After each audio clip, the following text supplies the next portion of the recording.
Students, welcome to chemistry chem. तो हम study कर रहे थे acid, bases and salts. So इसी में हम ये देखने वाले हैं कि जो एसिड्स हैं और जो बेसिस हैं वो कितने स्ट्रॉन्ग होते हैं।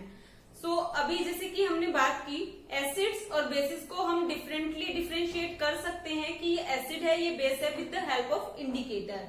और हमने अगर यहाँ पे कोई एसिड लिया है और उसको हमने डाइल्यूट कर दिया, मतलब उसके अंदर हमने वाटर मिक्स कर दिया, तो यहाँ पे जो H पॉजिटिव और OH नेगेटिव आयन की जो कंसंट्रेशन है वो डिक्रीज हो जाएगी, क्योंकि हमने यहाँ पे जो सॉल्यूशन हमारे पास प्रेजेंट था उसको डाइल्यूट कर दिया।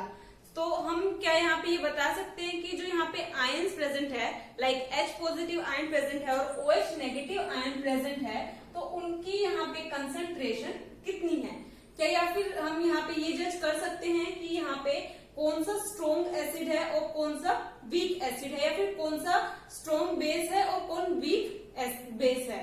ओके, तो ये सब होता है with the help of indicator, जिसको हम कहते हैं universal indicator. So universal indicator एक मिक्सचर होता है सेवरल इंडिकेटर्स का। सो जो यहाँ पे यूनिवर्सल इंडिकेटर है वो बना हुआ है सेवरल इंडिकेटर के मिक्सचर से। तो यहाँ पे जो यूनिवर्सल इंडिकेटर है वो शो करता है different different colours with different different concentration of H positive ions. Okay, तो यहाँ पे यूनिवर्सल इंडिकेटर को हम यूज करते हैं टू शो द एसिडिक और बेसिक कैरेक्टर। तो यहाँ पे जो एक स्केल है हम यूज करते हैं जिसको हम बोलते हैं to measuring the hydrogen ion concentration, जिसको हम बोलते हैं पीएच स्केल। तो यहाँ पे हम पीएच स्केल को यूज करते हैं और इसमें जो पी है वो स्टैंड करता है पोटेंस के लिए, और पोटेंस एक जर्मन वर्ड है जिसका मीनिंग है पावर, एंड यहाँ पे pH means power of hydrogen atom. Okay, तो यहाँ पे हम बात करते हैं जो पीएच स्केल है वो यहाँ पे होता है 0 to 14। तो यहाँ पे अगर 0 पे हम अगर किसी सब्सटेंस का पीएच देखें तो उसको हम कहेंगे कि ये बहुत ज्यादा एसिडिक है। अगर पीएच अगर हम 14 पे देखें तो उसको हम कहेंगे एल्कलाइन, मतलब बहुत ज्यादा बेसिक सॉल्यूशन है। ओके, सो यहाँ पे अब हम ये देखने वाले हैं कि जो पीएच स्केल हमारे पास प्रेजेंट है ये सिर्फ हमें ये नंबर्स से इंडिकेट करता है कि जो हमारे पास सॉल्यूशन है वो एसिडिक है या फिर बेसिक है। ओके, सो यहाँ पे हमारे पास ये पीएच इंडिकेटर पेपर है, इसमें यहाँ पे 0 है पीएच, यहाँ पे 7 एंड यहाँ पे 14। तो यहाँ पे अगर जितनी ज्यादा हाइड्रोनियम आयन की कंसंट्रेशन या फिर हाइड्रोजन आयन की कंसंट्रेशन ज्यादा होगी उतने ही यहाँ पे जो पीएच वैल्यू है उतनी ही कम होगी। ओके, सो यहाँ पे उतना ही ये जो सॉल्यूशन है एसिडिक होगा। लाइक अगर हम यहाँ पे बात करें, यहाँ पे ये 7 पीएच है, सो इसको हम कहेंगे न्यूट्रल सॉल्यूशन। अगर पीएच 7 से लेस है तो उसको हम कहेंगे एसिडिक सॉल्यूशन, मतलब इधर वाले जो सॉल्यूशन प्रेजेंट होंगे उनको हम कहेंगे एसिडिक सॉल्यूशन, और जिनका पीएच 7 to 14 तक है उनको हम कहेंगे बेसिक सॉल्यूशन। तो ये हमारे पास पीएच पेपर है इंडिकेटर जो शो कर रहा है H पॉजिटिव और OH नेगेटिव आयन की कंसंट्रेशन। तो यहाँ पे हम देखते हैं यहाँ पे जो H पॉजिटिव आयन की कंसंट्रेशन है इस तरफ इंक्रीज हो रही है, तो मतलब यहाँ पे पीएच जो है वो कम होता जा रहा है, मतलब पीएच जितना कम है एसिडिक कैरेक्टर उतना ही ज्यादा है। और अगर हम यहाँ पे बात करें तो बेसिक नेचर यहाँ इस तरफ इंक्रीज हो रहा है 7 to 14 की तरफ। तो यहाँ पे OH नेगेटिव आयन की जो कंसंट्रेशन है वो इंक्रीज हो रही है with the increase of pH.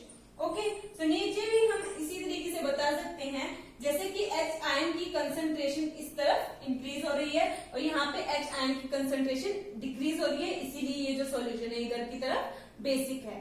Okay, तो इसी पेपर की हेल्प से हम ये बताते हैं कि जो हमारा एसिड है और जो बेस है वो स्ट्रॉन्ग है या वीक है।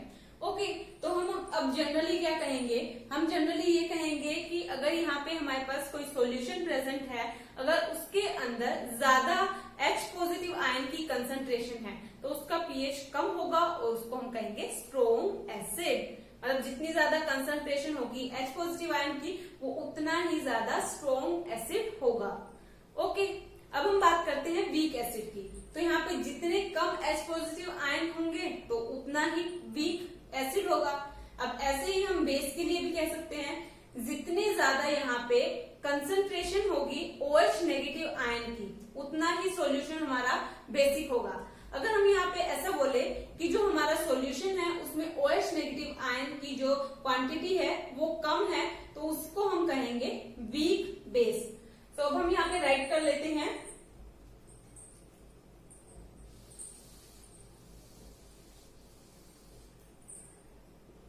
स्ट्रॉन्ग एसिड कौन सा होगा? जिसके पास मोर H पॉजिटिव आयन कंसंट्रेशन। अगर यहाँ पे वीक एसिड की बात करें, तो वीक एसिड कौन से होंगे? जिसके पास less H positive ion concentration present हो। अब हम बात करते हैं वीक बेस की। तो यहाँ पे सबसे पहले स्ट्रॉन्ग बेस। तो स्ट्रॉन्ग बेस कौन से होंगे? जिसके पास मोर OH नेगेटिव आयन कंसंट्रेशन हो, उसको हम कहेंगे strong base. And weak base किसको कहेंगे? वीक बेस उसको कहेंगे जहां पे OH नेगेटिव आयन की जो कंसंट्रेशन हो लो हो, मतलब less OH negative ion concentration. Okay, so यहाँ पे हमने जनरली पढ़ लिया कि जो वीक एसिड कौन से होते हैं और वीक बेस कौन से होते हैं। ओके, तो अभी हम स्टडी करने वाले हैं importance of pH in everyday life. So pH का हमारे एवरीडे लाइफ में क्या क्या यूज है। ओके, तो सबसे पहले हम पढ़ने वाले हैं जो यहाँ पे प्लांट्स है और एनिमल्स हैं वो पीएच सेंसिटिव है या नहीं। तो सबसे पहले अगर हम बात करें पीएच सेंसिटिव की, तो वो पीएच सेंसिटिव है बिकॉज अगर हम हमारी बात करें जो हमारी ह्यूमन बॉडी है वो पीएच, उसकी जो पीएच रेंज है दैट इज 7 to 7.8। तो यहाँ पे जो लिविंग ऑर्गेनिज्म प्रेजेंट है उनके लिए एक नैरो पीएच रेंज है, मतलब 7 to 7.8 उनके लिए एक पीएच रेंज है जिसको वो मेंटेन करते हैं। अगर हम बात करें यहाँ पे रेन हो रही है और रेन में जो पीएच है दैट इज 5.5 या 5.6। तो यहाँ पे जो पीएच है वो 5.6 है और रेन का जो वाटर है वो जा रहा है रिवर के अंदर। एंड रिवर में कुछ यहाँ पे एक्वेटिक एनिमल्स प्रेजेंट होते हैं, लाइक यहाँ पे फिश प्रेजेंट होते हैं और कुछ पानी के अलग अलग जीव यहाँ पे प्रेजेंट होते हैं। तो उनका जो सर्वाइवल है वो बहुत डिफिकल्ट हो जाता है क्योंकि यहाँ पे जो वाटर है वो एसिडिक हो गया है, इस वजह से उनकी लाइफ पे बहुत ज्यादा अफेक्ट होता है। सो इसी तरीके से पीएच का हमारी लाइफ पे भी बहुत ज्यादा अफेक्ट होता है। ओके, तो सेकंड हम ये स्टडी करने वाले हैं कि what is the pH of soil in your backyard. So हमारे जो बैकयार्ड है, घर का जो बैकयार्ड है, घर का जो मैदान है उसका पीएच कितना है ये हम कैसे पता लगा सकते हैं। सो जो पीएच है किसी भी सॉइल का वो एक मेंटेन होता है for a healthy growth of vegetables या फिर जो भी हम गार्डनिंग करते हैं उसके लिए हेल्थी पीएच होता है पीएच। तो यहाँ पे हम कैसे पता कर सकते हैं? तो यहाँ पे हमको क्या करना है, एक एक्टिविटी परफॉर्म करनी है। उसके अंदर हमको ऐसा करना है कि हमको डिफरेंट प्लेसेस से सॉइल्स को कलेक्ट करना है एंड देन उसका पीएच चेक करना है। तो हम पीएच चेक कैसे करेंगे? तो इसके लिए हमको जो एक्टिविटी परफॉर्म करनी है उसके अंदर हमको सबसे पहले 2 ग्राम, यहाँ पे एक हमने टेस्ट ट्यूब ली, इसके अंदर हमने 2 ग्राम सॉइल ली, 2 ग्राम सॉइल एंड देन इसके अंदर हमने ऐड किया 5 ml वाटर, 5 ml वाटर हमने ऐड कर दिया। देन इसको मिक्स किया। मिक्स करने के बाद क्या किया, जो हमारे पास यहाँ पे जो सॉल्यूशन प्रेजेंट है तो यहाँ पे हमने फनल की हेल्प से, और यहाँ पे फनल में हमने यहाँ पे फिल्टर पेपर लगा दिया एंड यहाँ से इसको प्रेसिपिटेट कर लिया। तो यहाँ पे हमारे जो पीपीटी आए हैं उसको तो हमने अलग से रख दिया और जो यहाँ पे नीचे फिल्ट्रेट आएगा उसको हमने कलेक्ट कर लिया। तो जो यहाँ पे पीएच, जो हमारे पास यहाँ पे फिल्ट्रेट आया है तो इसका हम पीएच इजीली बता सकते हैं with the using of this universal indicator. तो यहाँ पे यूनिवर्सल इंडिकेटर जो है इसकी हेल्प से हम अलग अलग जो है कलर शो होंगे जिसकी हेल्प से हम बता सकते हैं कि हमारी सॉइल का पीएच कितना है। ओके, सो इसी एक्टिविटी को हमको परफॉर्म करना है, देन हमको पीएच पता चल जाएगा। अगर यहाँ पे पीएच लेस देन 7 है तो हम कहेंगे कि जो सॉइल है उसका पीएच जो है वो कम है और ये जो सॉइल है वो एसिडिक है। अगर यहाँ पे पीएच ज्यादा है 7 to 14 है तो इसको हम कहेंगे यहाँ पे जो पीएच है सॉइल का वो बेसिक है। ओके, सो यहाँ पे अभी हम बात करते हैं कुछ एग्जाम्पल्स। लाइक यहाँ पे अगर हम बात करें पीएच पेपर की, तो यहाँ पे जो गैस्ट्रिक जूस है, गैस्ट्रिक जूस, उसका जो पीएच है दैट इज 1.2। सो मतलब यहाँ पे आसपास प्रेजेंट होगा 1.2। सो मतलब इसका जो एसिडिक कैरेक्टर है वो बहुत ज्यादा है। ओके, सो ऐसे ही अगर हम लेमन की बात करें, लेमन जूस, सो लेमन जूस के अंदर जो एसिड प्रेजेंट होता है दैट इज सिट्रिक एसिड, और इसका जो पीएच होता है दैट इज 2.2। एंड 7 जो पीएच होता है दैट इज वाटर का, और ब्लड का जो पीएच होता है दैट इज 7। ओके, सो अभी हम देखते हैं pH in our digestive system. So हम पीएच देखते हैं हमारे डाइजेस्टिव सिस्टम का। सो यहाँ पे हमारा जो स्टमक है वो प्रोड्यूस करता है हाइड्रोक्लोरिक एसिड, और ये जो हाइड्रोक्लोरिक एसिड है हमारे फूड को डाइजेस्ट करने में हेल्प करता है विदाउट हार्मिंग स्टमक। तो मतलब ये जो HCl हमारा जो स्टमक प्रोड्यूस कर रहा है वो हमारे डाइजेशन में हेल्प करता है, और हमारे स्टमक को कोई भी हार्म नहीं करता। एंड यहाँ पे क्या होता है, अगर यहाँ पे हमारे फूड का जो है डाइजेशन अगर नहीं हो रहा है, तो ये जो स्टमक है इनफ यहाँ पे जो हाइड्रोक्लोरिक एसिड जो है प्रोड्यूस कर रहा है। सो इस हाइड्रोक्लोरिक एसिड की वजह से यहाँ पे क्या होगा, पेन होगा, और स्टमक में कुछ भी मतलब हमको इरिटेशन प्रेजेंट होगी। तो इस इरिटेशन को हटाने के लिए हम जो यहाँ पे रेमेडीज यूज करते हैं, जो हम यहाँ पे यूज करते हैं, उनको हम कहते हैं बेसिस। और यहाँ पे जो हम बेसिस यूज करते हैं उनको हम कहते हैं ऑन्ट एसिड्स, ऑन्ट एसिड्स। तो यहाँ पे वन सच होम रेमेडी, अगर हम होम रेमेडी की बात करें तो सबसे पहले हम क्या यूज करते हैं, that is baking soda. Okay, तो अभी हम देखने वाले हैं pH change as a cause of tooth decay. हमारे जो टूथ हैं वो डीके क्यों होते हैं, मतलब जो हमारे दांत है वो क्यों टूटते हैं, क्योंकि यहाँ पे अगर टूथ डीके जब स्टार्ट होता है जब हमारे माउथ का जो पीएच है लेस देन हो जाए 5.5 से, मतलब हमारे दांतों के अंदर जो है पीएच 5.5 से कम हो जाए, मतलब माउथ के अंदर एसिडिक सॉल्यूशन जो है ज्यादा प्रोड्यूस होना स्टार्ट हो जाए, तो हमारे टूथ डीके होते हैं। सो जो हमारे टीथ हैं वो बने हुए होते हैं कैल्शियम हाइड्रोक्सीपिपेट, मतलब कैल्शियम फॉस्फेट के एक क्रिस्टलाइन सॉल्यूशन, क्रिस्टलाइन फॉर्म में प्रेजेंट होते हैं। और ये जो सॉल्यूशन है ये मतलब इतना हार्ड होता है कि ये वाटर के अंदर कभी भी डिसोल्व नहीं होता। तो ये क्या होता है, कोरोडेड हो जाता है, और हमारे टूथ डीके स्टार्ट हो जाते हैं जब हमारे माउथ का जो पीएच है वो 5.5 से कम होना स्टार्ट हो जाता है। तो यहाँ पे जो हमारा माउथ का जो डीके है, मतलब माउथ में जो टीथ प्रेजेंट है उसका डीके होना स्टार्ट हो जाता है। ये क्यों होता है, क्योंकि हमारे माउथ के अंदर जो है कुछ बैक्टीरिया जो है वो रह जाते हैं। जब हम फूड को खाते हैं तो कुछ ना कुछ बैक्टीरिया रह जाते हैं, बिकॉज हमारे माउथ के अंदर कुछ ना कुछ फूड पार्टिकल जो है वो प्रेजेंट रहते हैं। तो इससे प्रिवेंट करने के लिए तो हमको क्या करना चाहिए, तो इससे प्रिवेंट करने के लिए हमको यहाँ पे टूथपेस्ट का यूज करना चाहिए, और हमको हमारे माउथ को वॉश करना चाहिए after eating the food. Okay, तो यही इसकी बेस्ट होम रेमेडी है कि हम अपने टूथ डीके को जो है प्रिवेंट कर सकते हैं with the help of toothpaste और कुछ भी बेसिस को यूज करके।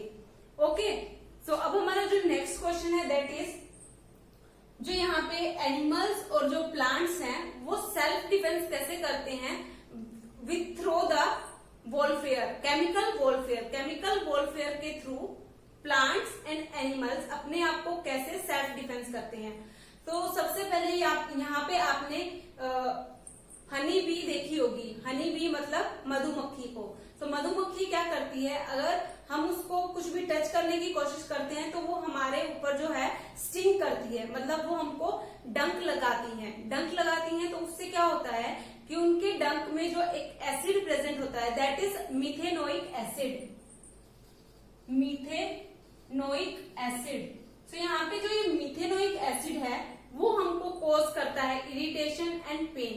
तो इससे रिलीफ पाने के लिए हम क्या करते हैं, हम करते हैं यूज बेकिंग सोडा या फिर किसी भी स्मॉल क्वांटिटी ऑफ बेस का। तो इससे हमको रिलीफ मिल जाता है इस पेन से। तो इसी तरीके से जो हनी बी है या फिर प्लांट या कुछ एनिमल्स हैं जो अपने आप को सेल्फ डिफेंस करते हैं with through of this chemical warfare.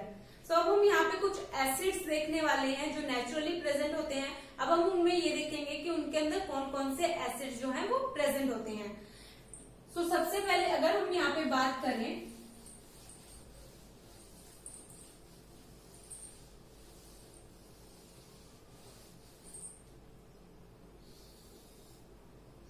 सबसे पहले हम यहाँ पे देखते हैं कि हमारे पास जो यहाँ पे प्रेजेंट है लेमन। सो लेमन के अंदर जो एसिड प्रेजेंट होता है दैट इज सिट्रिक एसिड। और यहाँ पे अगर हम ऑरेंज की बात करें तो ऑरेंज के अंदर भी जो है सिट्रिक एसिड ही प्रेजेंट होता है, सिट्रिक एसिड। अगर हम यहाँ पे सोर मिल्क या फिर कर्ड की बात करें, मतलब दही की बात करें, तो यहाँ पे जो एसिड प्रेजेंट होता है दैट इज लैक्टिक एसिड। अब हम जैसे कि स्टिंग की बात कर रहे थे, सो नेटल स्टिंग, नेटल स्टिंग और आंट स्टिंग, मतलब चींटी के जो काटने से जो यहाँ पे एसिड प्रोड्यूस होता है उसको हम कहते हैं methanoic acid, methanoic acid, methanoic acid.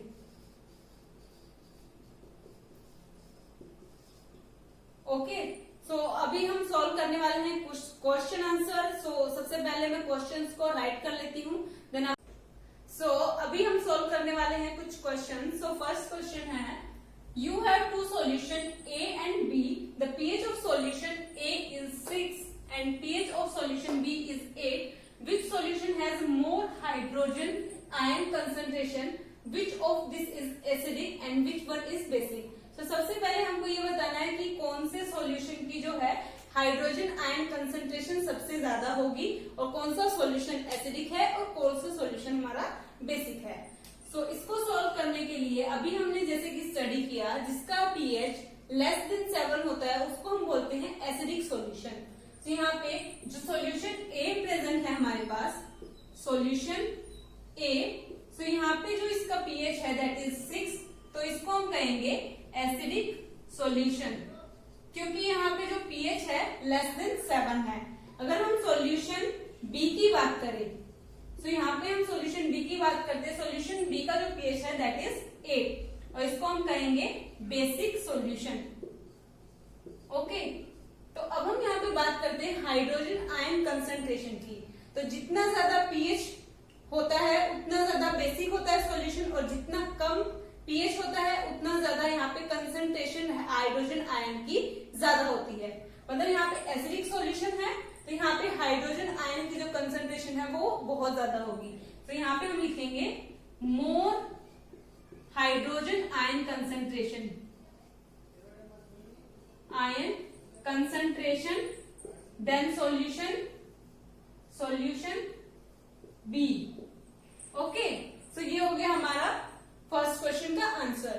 सो अभी हम देखते हैं second question, that is what effect does the concentration of H positive ion has on the nature of solution. तो यहाँ पे हमको ये बताना है कि क्या इफेक्ट होगा concentration of H positive ion का हमारे सॉल्यूशन के ऊपर। तो यहाँ पे अगर हम बात करें कंसंट्रेशन की, तो यहाँ पे जितनी ज्यादा कंसंट्रेशन होगी H पॉजिटिव आयन की तो उतना ही हमारा यहाँ पे सॉल्यूशन होगा एसिडिक। जैसा कि अभी हमने जैसे पीएच का जो ग्राफ था या जो पीएच इंडिकेटर पेपर था उसमें पढ़ा था, जितना ज्यादा यहाँ पे पीएच होता है, मतलब जितनी ज्यादा कंसंट्रेशन होती है H पॉजिटिव आयन की, H पॉजिटिव आयन कंसंट्रेशन, जितनी ज्यादा H पॉजिटिव आयन की कंसंट्रेशन होगी उतना ही ज्यादा यहाँ पे जो हमारा सॉल्यूशन है एसिडिक होगा। अगर यहाँ पे H पॉजिटिव आयन की जो कंसंट्रेशन है अगर कम होगी तो हमारा जो सॉल्यूशन है वो बेसिक होगा। तो यही इफेक्ट होगा हमारे सॉल्यूशन के ऊपर। अगर ज्यादा H पॉजिटिव आयन की कंसंट्रेशन है तो हमारा सॉल्यूशन एसिडिक होगा, अगर कम है H पॉजिटिव आयन कंसंट्रेशन तो हमारा सॉल्यूशन बेसिक होगा। अब हम मूव करते हैं थर्ड क्वेश्चन की तरफ। सो हमारा थर्ड क्वेश्चन है, do basic solution also have H positive ion, if yes then why these are basic. तो यहाँ पे हमको ये बताना है कि जो बेसिक सॉल्यूशन है क्या उसके अंदर H पॉजिटिव आयन हमारे पास प्रेजेंट होता है, अगर हाँ तो यहाँ पे उनको उन सब्सटेंसेस को हम बेसिक क्यों कहते हैं। अगर हम यहाँ पे बात करें तो यहाँ पे वो सॉल्यूशंस हैं जहां पे H पॉजिटिव आयन की जो कंसंट्रेशन है वो कम है OH नेगेटिव आयन की कंसंट्रेशन से। मतलब OH नेगेटिव आयन जिसको हम बेस कहते हैं, इसकी जो कंसंट्रेशन है वो बहुत ज्यादा है H पॉजिटिव आयन की कंसंट्रेशन से। इसीलिए हमने इसको ये कहा कि यस, जो जिनके पास H positive ion concentration less quantity में होते हैं उनको हम बेसिक कहते हैं।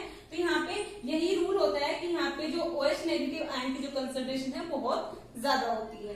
ओके, सो अभी हम मूव करते हैं फोर्थ क्वेश्चन की तरफ। सो हमारा फोर्थ क्वेश्चन है, under what soil condition do you think a farmer would treat the soil of his field with quicklime calcium oxide. Quicklime को हम बोलते हैं कैल्शियम ऑक्साइड, और slaked lime that is calcium hydroxide, and chalk that is calcium carbonate. So कौन सी situation के अंदर farmer जो है अपनी सॉइल को ट्रीट करता है विद दीज सॉल्यूशन। सो अगर हम इनकी बात करें कैल्शियम हाइड्रोक्साइड की, इसका जो फॉर्मूला है दैट इज CaOH ट्वाइस, और बाकी ये जो दोनों सॉल्यूशन है calcium oxide and calcium carbonate, ये भी जो सॉल्यूशन है वो बेसिक है यहाँ पे। मतलब अगर यहाँ पे अगर कोई सॉइल उसमें एसिडिटी की जो क्वांटिटी है ज्यादा हो गई है, अगर मतलब यहाँ पे जो पीएच है, यहाँ पे जो पीएच है वो लेस देन है 7, पीएच जो है लेस देन है 7। तो यहाँ पे अगर पीएच लेस देन है 7 तो जो सॉइल है, यहाँ पे सॉइल हमारी हो गई है एसिडिक। सो सॉइल यहाँ पे एसिडिक हो गई है, इसको न्यूट्रलाइज करने के लिए जो फार्मर है यूज करेगा इन सॉल्यूशन को। इसमें से किसी भी सॉल्यूशन को यूज कर सकता है, वो कैल्शियम ऑक्साइड को यूज कर सकता है, कैल्शियम हाइड्रोक्साइड को यूज कर सकता है, और कैल्शियम कार्बोनेट को भी यूज कर सकता है। ओके, होप ये क्वेश्चंस आपको समझ आए होंगे। सो अगर आपको ये समझ आए हैं तो do let me in comment section and hit the like video, share with your friends and subscribe to my channel. Thank you so much.